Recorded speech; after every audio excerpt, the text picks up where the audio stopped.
จัดไปกับทีมงาน VIP สปอร์ตไลท์เมืองคูน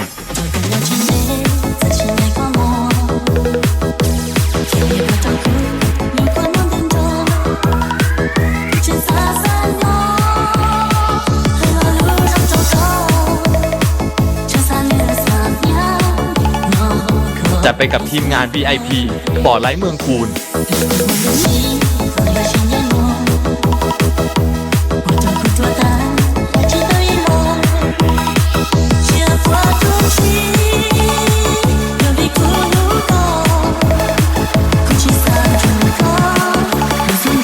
จัดไปกับทีมงาน VIP สปอร์ตไลท์เมืองคูน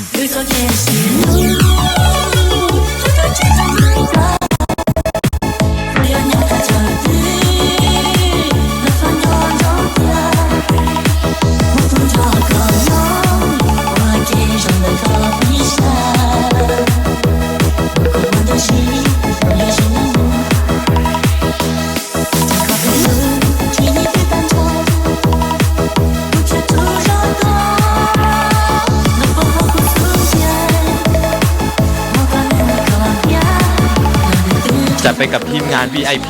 สปอร์ตไลท์เมืองคูน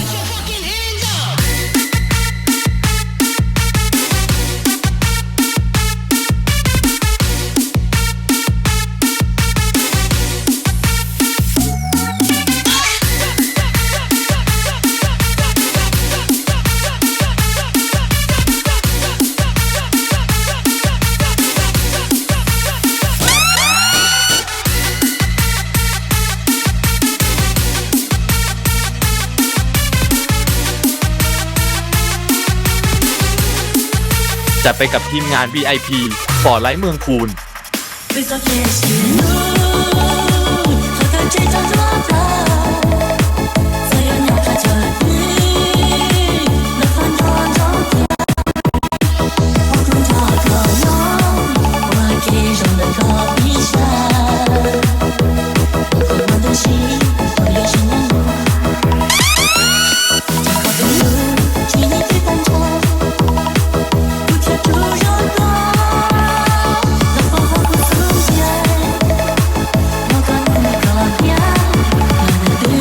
จัดไปกับทีมงาน VIP สปอร์ตไลท์เมืองคูน